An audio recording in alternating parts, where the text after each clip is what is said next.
Allez, on est encore ensemble pour Bourse Live, les rencontres. On se retrouve pour cette nouvelle conférence avec Sycomore Asset Management et on va voir, puisqu'on est toujours sur la thématique des jeunes investisseurs, pourquoi l'assurance vie et l'assurance vie en gestion pilotée peut être un placement parfaitement adapté à un jeune actif, voilà, qui commence et qui a envie de débuter dans l'investissement. Pour en parler avec nous aujourd'hui, Alexandre Taïeb, gérant allocataire chez Sycomore Asset Management. Bonjour Alexandre. Bonjour Laurent. Déjà un petit mot de présentation sur Sycomore Asset Management pour les gens qui nous regardent aujourd'hui et pour qui le nom de Sycomore Asset Management n'est peut-être pas familier. Alors Sycomore Asset Management, c'est une maison de gestion qui a plus de 20 ans d'ancienneté maintenant, qui a été créée en 2001 par 4 associés fondateurs. D'abord spécialisée sur les petites et moyennes capitalisations françaises, puis Europe. Et très tôt, par rapport au reste de la place, en 2008, Sycomore Asset Management décide de prendre le virage de l'investissement socialement responsable et est maintenant connu pour ça. 2008, c'est vrai qu'à l'époque, on en parlait beaucoup moins, il faut le dire. Absolument, ouais. Absolument. Donc typiquement, Sycomore a pris ce virage-là très tôt avec un modèle qui lui est propre, c'est ce qu'on appelle une analyse à 360 degrés, où on va analyser tous les facteurs, aussi bien financiers qu'extra-financiers d'une société, parce qu'on pense que les facteurs extra-financiers sont tout aussi importants. Et je me dis qu'en 2008, il a dû falloir créer des outils parce qu'aujourd'hui, on a ces données facilement. Ça devait être beaucoup moins le cas il y a 14-15 ans. Oui, absolument. Après, c'est une analyse fondamentale. Il n'y a rien de très technique dessus, mais effectivement, on a dû développer des logiciels et des modèles d'analyse qui sont autour de plusieurs facteurs prépondérants. Donc, les fournisseurs de la société, les gens qui travaillent dans la société, les investisseurs, le financier, etc., les clients, la satisfaction client et celle du consommateur par rapport à ce qu'elle vend, et l'environnement qui est probablement le facteur dont on parle le plus quand on parle d'ISR, même si c'est pas le seul. Attention de ne pas faire la confusion, absolument. Dans ESG, il y a S et G aussi, c'est tout critères sociétaux, sociaux et de gouvernance, il n'y a pas de critères environnementaux. Donc voilà, vingtaine d'années d'expérience, et on l'a dit, un des pionniers, on peut le dire, sans vous lancer des fleurs, sur la gestion durable responsable. Avant d'aller plus loin et peut-être de parler d'assurance vie, il faut qu'on parle un peu du contexte. On a dit, si on est regardé par des jeunes actifs qui se disent, tiens, finalement, aujourd'hui, j'ai fait mon épargne de précaution, je suis prêt à me lancer, à commencer à investir, mais j'entends partout deux choses. J'entends partout que les marchés sont hauts, notamment le CAC 40 à plus de 7000 points, voilà, battu des records encore récemment. Et par contre, ça va mal partout. On nous promet la récession, l'énergie c'est compliqué, l'alimentation c'est compliqué. Donc on se dit, finalement, avec un livret à 3%, pourquoi ne pas attendre un petit peu que les marchés se replient et puis rentrer peut-être à un niveau plus raisonnable, plus bas en tout cas, pour commencer à investir. Alors, finalement, votre question est liée à l'assurance vie aussi. Oui, c'est vrai. Mais quand on entend toutes ces réflexions, la première chose qu'on peut se dire, c'est le premier point, c'est l'épargne de précaution. Si vous avez, entre guillemets, qu'une épargne de précaution, n'investissez pas tout sur les marchés. C'est ça. Le premier point. Déjà, premier conseil. Il faut commencer par diversifier, surtout si c'est une épargne de précaution. Le deuxième point, c'est vous êtes un jeune investisseur, donc vous avez du temps, par définition. Si vous avez du temps, vous pouvez prendre plus de risques. Oui. Et donc aller sur les marchés actions, mais aussi sur les marchés obligataires, sur les obligations d'entreprise, plutôt que de rester sur le livret A ou sur le fonds euro en assurance vie. Le livret A rapporte 3%. Avec une inflation à 5-6%, encore aujourd'hui, c'est une perte de pouvoir d'achat chaque année. Là, elle est douce, elle est peut-être moins perceptible, on va dire. Elle est tout à fait, elle est moins perceptible. Maintenant, nous pensons qu'il reste quand même des opportunités aussi bien sur le marché du crédit, donc les obligations d'entreprise, que sur les marchés actions. Sur la question, le marché est haut, oui, en termes de valorisation, le marché est haut. Si on prend les prix du marché, par rapport aux bénéfices que les entreprises qui le composent génèrent, les valorisations sont quand même plus basses qu'elles ne l'étaient en 2021, avant la grande baisse de 2022. Néanmoins, si on prend en considération le niveau de taux, et ce dont vous parliez sur le livret A à 3%, mais ça marche aussi sur les obligations d'État, là, effectivement, quand on parle de prime de risque, les valorisations sont hautes. C'est-à-dire que la prime que vous avez à aller sur le marché action par rapport au marché de taux est moins intéressante qu'il y a quelques mois, quelques années. Donc, on peut se dire que le point d'entrée n'est pas fameux. Néanmoins, l'exercice le plus difficile, que ce soit pour un jeune investisseur ou pour un gérant, c'est de timer le marché. Rentrer au plus bas, vendre au plus haut. Exactement. On l'aimerait tous, mais c'est pas simple. C'est très compliqué. Donc, ce que j'aurais tendance à conseiller, c'est d'y aller de façon programmée ou non, mais au fur et à mesure, en fonction des opportunités que l'investisseur identifie. La deuxième possibilité de le faire, c'est de dire je vais en gestion pilotée, je confie mon épargne de précaution ou une partie de mon épargne de précaution à un gérant qualifié pour le faire, qui va gérer et l'allocation et les positions de mon portefeuille. Oui. Et ça, on va y revenir. C'est justement une des possibilités qui est offerte par Sycomore. J'aimerais quand même vous entendre, Alexandre, au-delà du niveau des marchés, pour les gens qui nous regardent, qui suivent un petit peu l'actualité, il y a encore des banques centrales. Même s'il y a eu une pause du côté de la Fed, on évoque encore des hausses de taux. La BCE, elle continue à augmenter ses taux. On a eu un petit peu des signes. Hein. On a eu un petit craquement sur les bancaires régionales américaines au début de l'année. On a un marché immobilier qui est fragilisé. Au-delà même du niveau des marchés, on pourrait se dire, on nous parle d'une récession en zone euro, ça y est, on est entré en récession en zone euro, peut-être aux États-Unis. On se dit, là aussi, le contexte macroéconomique, il n'est peut-être pas très engageant. Et oui, effectivement. On va essayer de rester simple et pédagogique sur ce sujet. Si on regarde ça froidement, c'est ce qu'on peut se dire. Ce qu'il faut comprendre, c'est que le marché fonctionne toujours en dynamique. Et quel est le constat par rapport aux anticipations ? Et aujourd'hui, vous l'avez très bien dit, tout le monde anticipe une récession, que ce soit en Europe ou aux États-Unis, qu'elle soit plus ou moins forte. Et d'ailleurs, au moment où on se parle, l'Europe est en récession. Voilà, on y est. Hein. Techniquement. Exactement. Ouais. Techniquement, la définition, c'est 2 trimestres consécutifs de croissance négative. On a fait moins 0,1 et moins 0,1. On est en récession. Voilà. Maintenant, ce qu'il faut voir, c'est l'ampleur de ce mouvement de récession. Est-ce qu'on est vraiment en dépression économique ? Est-ce qu'on est en ralentissement très fort ? Pour l'instant, non. Nous, on pense que ça va rester comme ça et que donc le marché va être surpris plutôt positivement par la résilience de l'économie. D'accord. Donc, à partir de ce moment-là, on se dit une chose, c'est que on peut regarder les chiffres macroéconomiques autant qu'on veut. Finalement, le marché fonctionne, 1, en dynamique, et 2, c'est un marché de positionnement depuis le début de l'année. Et ce qu'on voit, c'est que le marché monte alors que les investisseurs n'y sont pas. C'est vrai. Ceux qui ont vendu à découvert, qui ont racheté leur position et qui, mécaniquement, ont fait monter le marché. Oui. Aujourd'hui, les investisseurs longs reviennent, mais on est très, très loin de l'euphorie. Oui. Il suffit... Il y a beaucoup de prudence. Il y a beaucoup de prudence, il y a énormément de prudence et il suffit finalement qu'il y ait un petit catalyseur positif, ça peut être un plan de relance de la Chine, une saison de publication de résultats qui est meilleure qu'attendu ou que sais-je. Ce sera bientôt, ce sera fin du mois de juillet, début du mois d'août. Exactement. Oui. On peut avoir ce qu'on appelle les investisseurs longs, donc naturellement acheteurs, on peut penser aux fonds de pension, aux institutionnels, même en France, etc., qui vont revenir sur le marché action. D'accord. Parce que tout le monde attend un point d'entrée, mais si le point d'entrée n'arrive pas, à un moment donné, vous craquez et vous dites « je suis en retard, je suis en retard, je suis en retard ». Il va bien falloir quand même rentrer. Donc, et nous, on pense que l'opportunité est là. Ensuite, ce qu'il faut regarder, c'est le marché dans son ensemble, oui, est haut, mais je pense notamment aux États-Unis, la performance a été tirée par les méga caps, les plus grosses capitalisations de l'indice. Le reste de l'indice S&P 500 ne fait pas une performance dithyrambique. Donc il y a encore des opportunités. On est loin des plus hauts de 2021 sur pas mal de secteurs, sur pas mal de valeurs. Et donc c'est ça qu'on va aller chercher.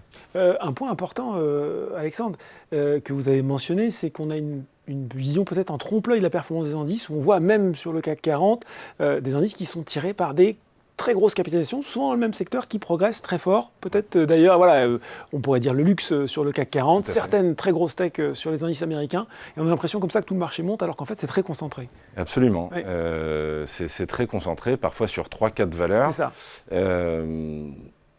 Il faut aujourd'hui pouvoir se diversifier, d'autant plus que si on anticipe une récession qui est moins forte qu'attendue, il faut savoir qu'après la récession, normalement, le cycle repart. Voilà. Et typiquement, ce qui a plutôt été pénalisé depuis le début de l'année, mais même l'année dernière, ce sont les valeurs cycliques.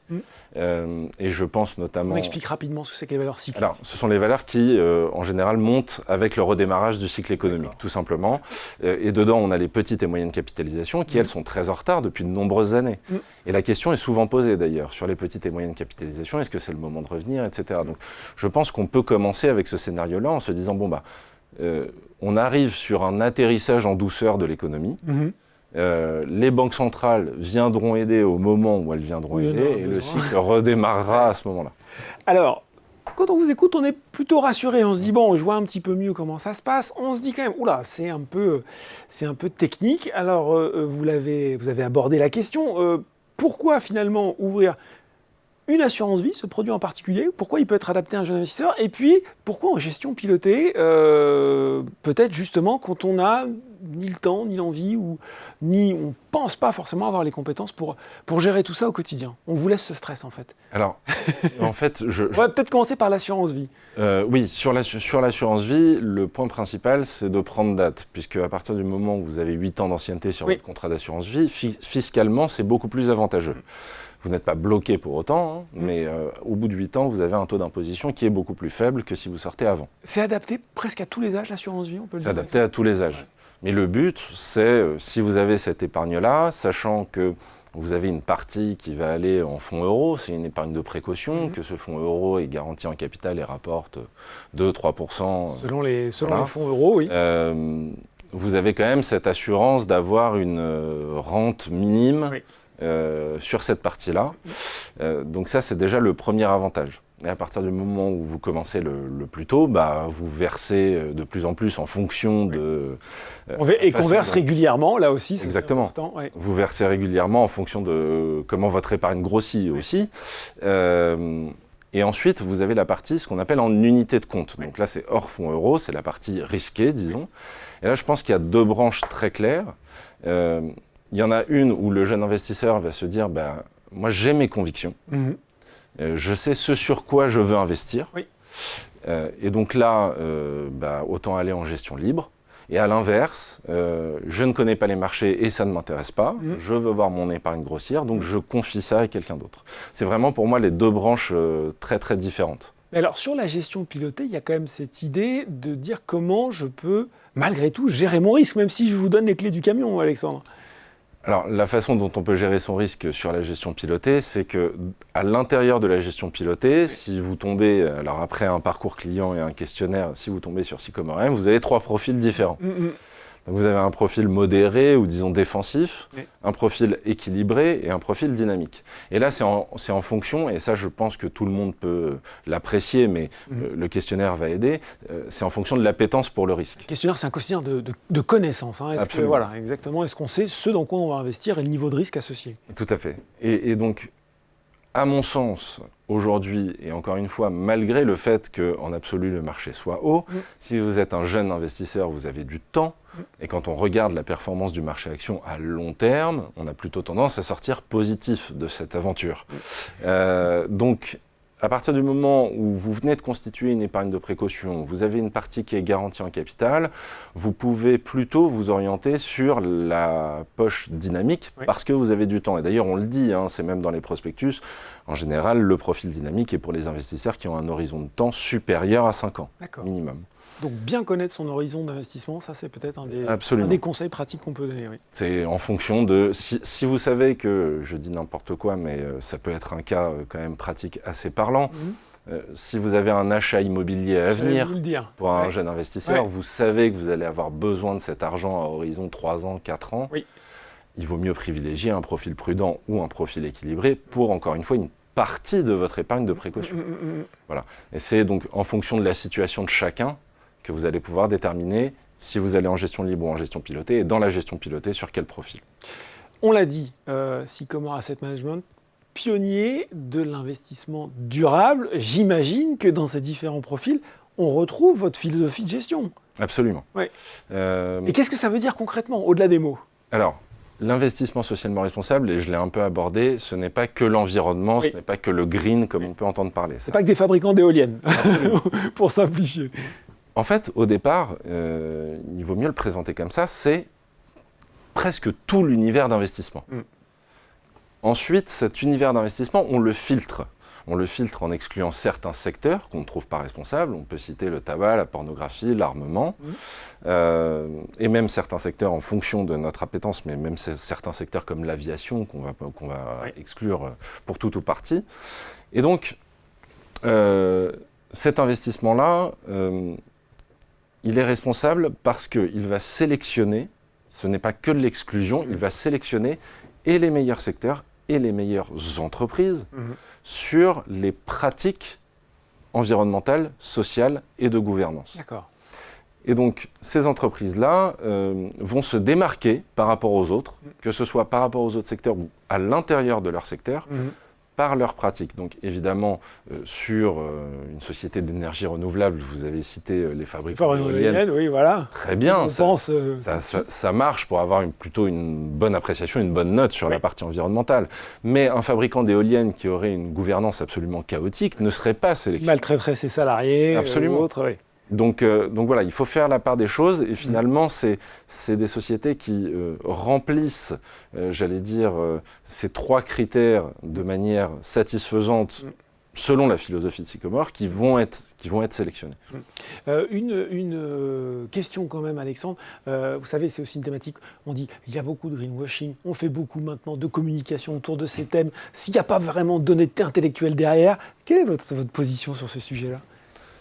Alors, l'honnêteté intellectuelle, elle est là. Oui. La conviction est franche. Oui.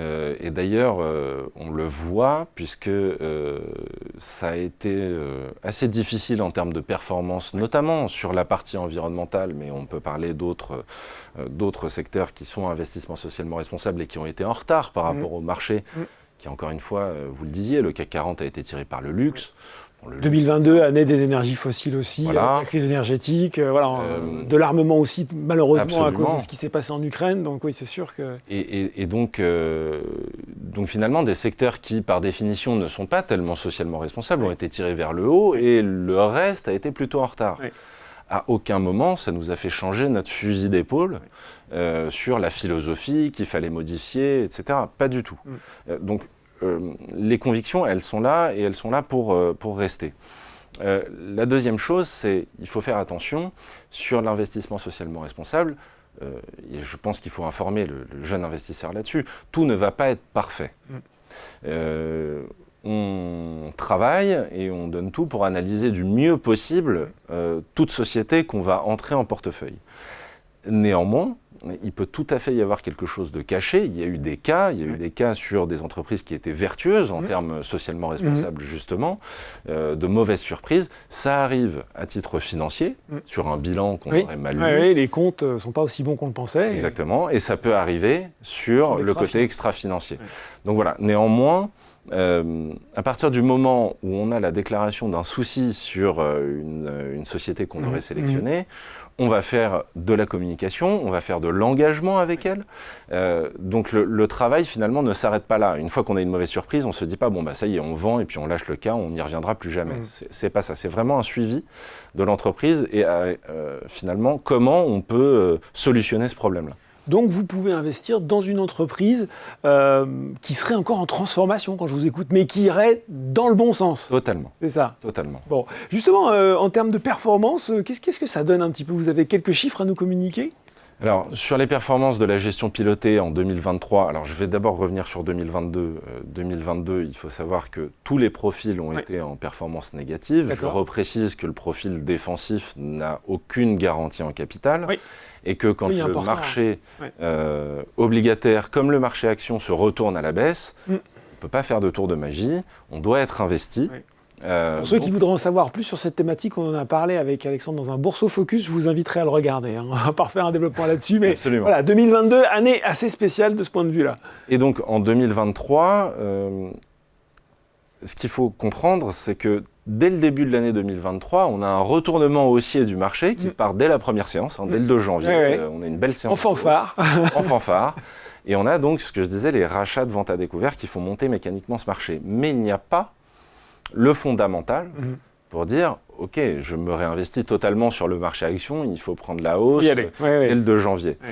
Donc on rentre au fur et à mesure. Néanmoins, en rentrant au fur et à mesure, on a trouvé quand même des thématiques qui ont été très bonnes et qui nous font faire une performance depuis le début de l'année qui est tout à fait satisfaisante, entre 3,5 pour le modéré et jusqu'à 8 pour le profil le plus dynamique, avec un mouvement peut-être qui a été très bon au mois de mars, qui a été de se retirer un petit peu des valeurs environnementales qui étaient en retard et qui pâtissaient.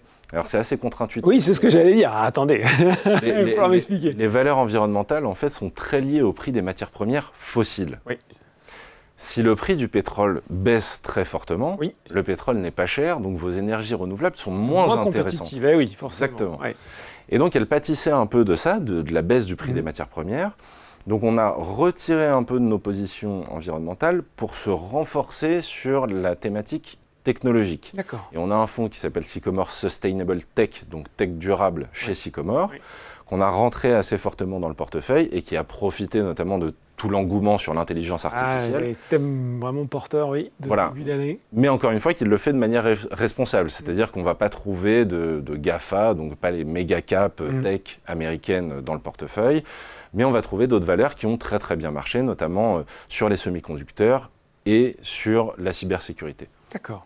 Donc on voit bien effectivement comment tout ça fonctionne. Peut-être un ou deux conseils très pratiques en guise de conclusion pour...